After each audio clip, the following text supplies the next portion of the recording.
Well, this is my first trip to Poland. I just came here, so I don't have a really clear sense yet of Polish sensibility and reading, exactly how readers are looking at it. I've been in 30 countries touring with this book and have found some surprising things. One is that in every country, everyone's affected by suicide bereavement the same. So whether they're in Poland, Norway, China, Turkey, Australia, wherever they are, they're going to experience the same guilt, anger, denial, shame, all those same things. And I've already found that out here in Poland just in a couple of days because already several people have shared with me stories of suicide in their families or their own experience. And so that's just confirmation of something that I kind of already knew.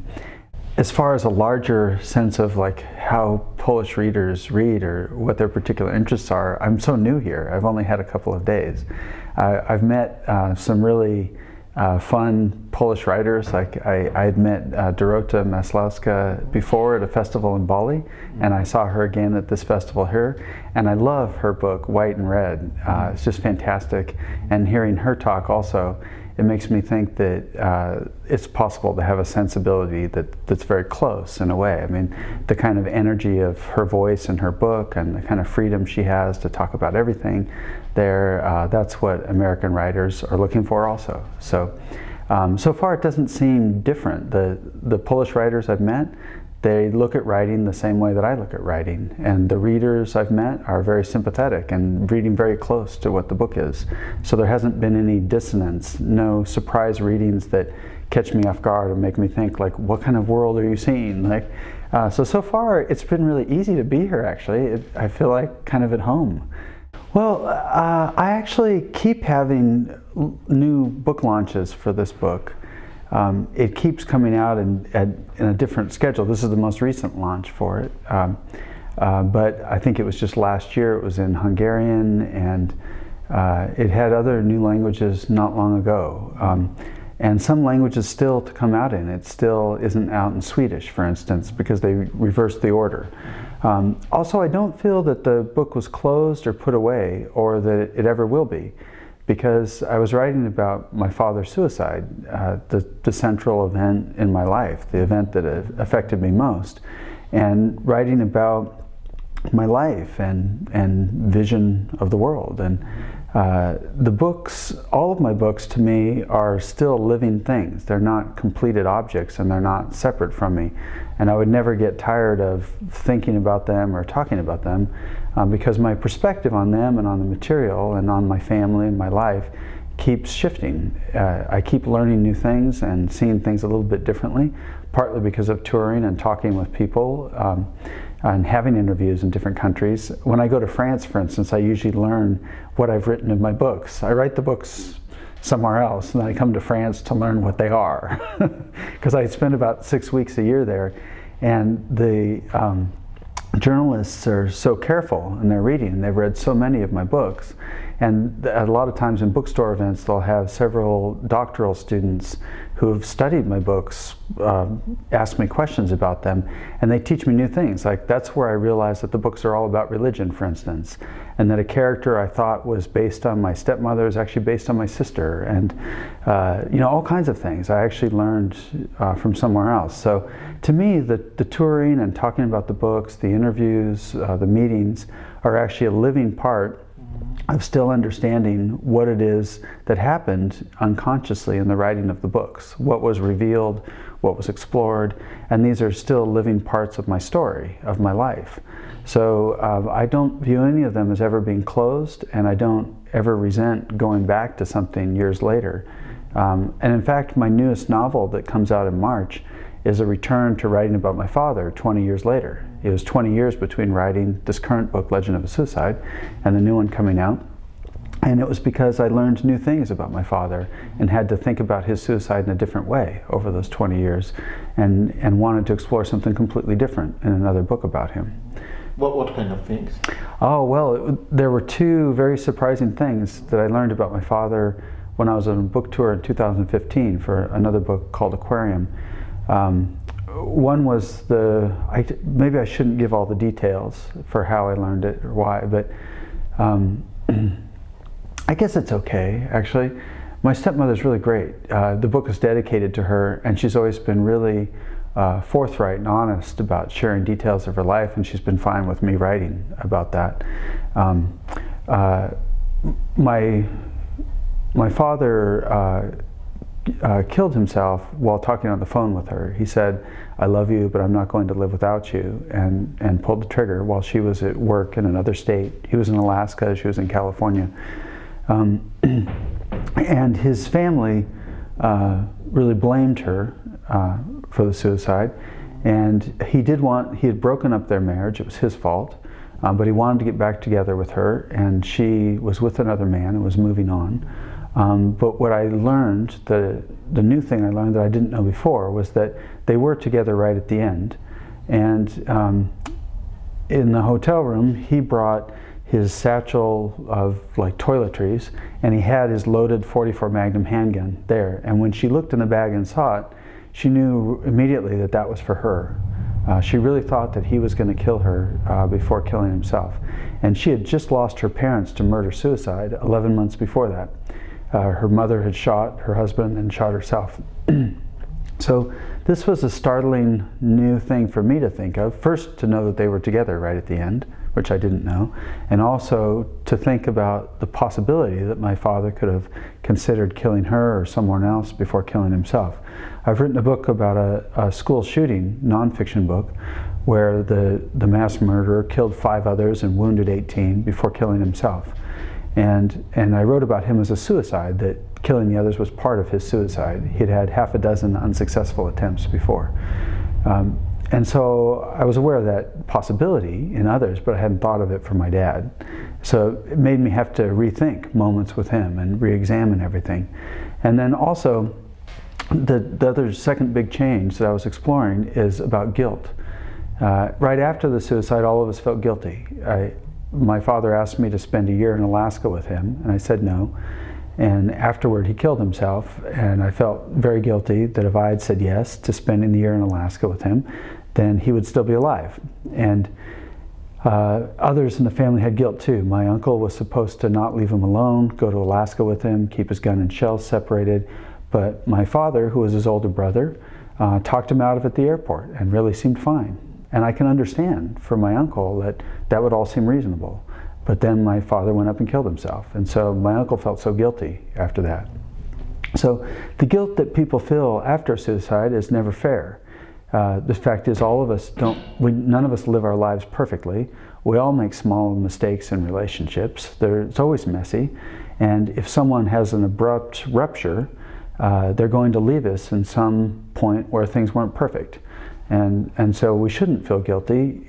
It was the responsibility of the suicide. You know, they're the ones who made that decision, and it's really not the fault of the rest of us. And getting over that guilt is an important part of suicide bereavement, to not feel, you know, trapped or locked in that moment in your life forever. But after more than 35 years after his suicide, I came to a different feeling about guilt, which is that, well, it did have an effect though. It's not my fault that he killed himself, but my saying no does mean that he was alive for a shorter time. Like, he would have stayed alive longer, I think, if I had said yes to spending the year. I think he would have at least stayed alive long enough to try the trip. And I think that's true. And I couldn't really quite face that before. But after enough years, it seems true. And if my uncle had gone with him to Alaska, then maybe he would still be alive, or at least again longer. And so the book is about his last visit to all of the family in California before going up to kill himself. And it's about all the little ways in which we failed him, not because we were bad people or wanted to hurt him, but because we had our limitations. And so anyway, it's a re-examination of guilt after all those years. It still feels risky to me, like, you know, answering the last question honestly, like actually saying what the background is for the book and why writing about him again, exposes me and my uncle and my stepmother It exposes our shame and our personal lives, the things that are most important to us. And there's some in my family who really don't like that and would like me to not ever do that again. But for me, it's part of what my experience was after his suicide, which is that for 3 years I felt such enormous shame. I told everyone he died of cancer. And that 3 years really hurt me a lot. It really was terrible to not be able to tell the truth, to not be able to tell the full or real story to anyone. So I guess it's my resistance to that. I don't want to do that again. I use a model from linguistics for thinking about how we improve in writing, and also the idea of literary influence. So in linguistics, there's the idea of competence and performance. So our competence is what we're capable of in our language, and that comes from our education, from learning language and with our families and how they speak, from every film we've watched and book we've read, from our university studies, from our studies of other languages. And so what I'm doing is I'm always trying to raise my competence. So I'm continuing my education by being a professor, even though I don't really need to. I'm still a professor for 2 months each year with graduate students who are smart and challenge me with their discussions of the published work and with their own works that I have to evaluate. And I study French each day now with a phone application. Before I was studying Latin and translating from Latin, and I've translated Beowulf from Old English. So I've studied the 2 source languages for modern English, Latin and the Germanic Old English from 1,000 years ago. And that's a way to raise competence, to understand the stylistic possibilities in English now, to see the double metrical heritage and lexicon that we have from those 2 things, and to see what's really buried in an English sentence now, the structures that are behind it, the kind of transformations that it's undergone. Then the other side is performance. And performance is daily practice. So I write every morning. It's 2 hours every morning, no matter where I am in the world. I've written 10 books in 10 years because I'm writing every morning. Morning, it means what part of the day? 6 o'clock or? Oh, I'm lazy. I usually get up late and I just have breakfast. So to me, morning is any time. It just has to be within. I start writing within half an hour after I've woken up. But it doesn't matter if I woke up at 6 or woke up at 10. Like, it doesn't really matter. It doesn't matter where I am. But as long as I do it in the first part of the day, before I get caught up in other things, before I get distracted, so that I'm closer to being able to reach the unconscious. And the point of having it be every day without missing a day is that my books are written with unconscious structure and unconscious transformations on the page, on the surface, that surprise me and make the book come alive.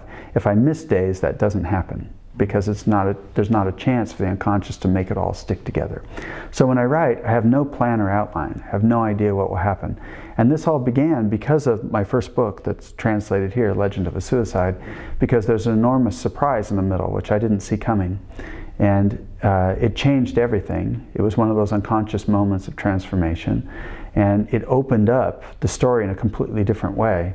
The next day, I actually went back and was going to cut the change and go back to my plan. But reading those pages was like reading them for the first time, as if someone else had written them. I could see all this unconscious pattern leading to that moment. And it changed my understanding forever of how writing works. So ever since that moment, since writing Legend of a Suicide, I write with no plan or outline, no idea the themes, what the book's about. I find out usually in the last 50 pages of writing the book how it all fits together. And yet, the last chapter matches the first chapter, always. And I don't, in revision, I don't add or cut or move a single scene. It's usually only maybe a couple paragraphs I'll add or cut. That's it. And line edits. They're published almost the same as they came out at full speed. Really typing as fast as I can think. That's actually how they're published, without any idea what they were going to be about. That's kind of an amazing thing when you think about it. It means that really they're like unconscious dreams that have been structured by something beyond my plan of what they were. And they have their own kind of structure and integrity in that way. My writing process came about from meditation, from two things, from meditation and from Polish theater, as it would turn out, oddly. Yeah, from Grotowski, Polish Laboratory Theater.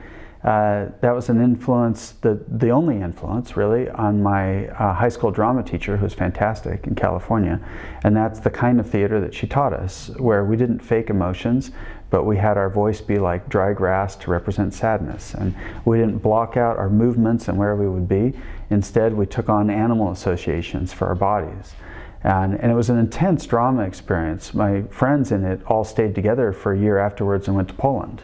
And I went to college. I'm one of the only ones who didn't come to Poland then, but it became my writing process, which became essentially improvisational and trying not to fake things and trying to see how the unconscious would be activated to create structures that are interesting. And each book is a kind of performance where it is what it is and I don't change it afterwards. So it actually does follow all that. And it also oddly follows those ideas of Buddhism, that it just is what it is. Again, not trying to change it and knowing ahead of time what it will be. And it came from sitting each day meditating for an hour. Instead, that first hour is my reading through the previous 20 or 30 pages of my novel that I'm writing. My mind's going different ways, distracted, and I try to keep bringing it back to focus. And then I think I'll never write again, but then I read the last couple pages again and I fire off a paragraph. It goes very quickly. And I read the last page or two again, and then I go into a kind of time warp where it just instantly passes, but there's my page or two. And I've just entered a kind of dream.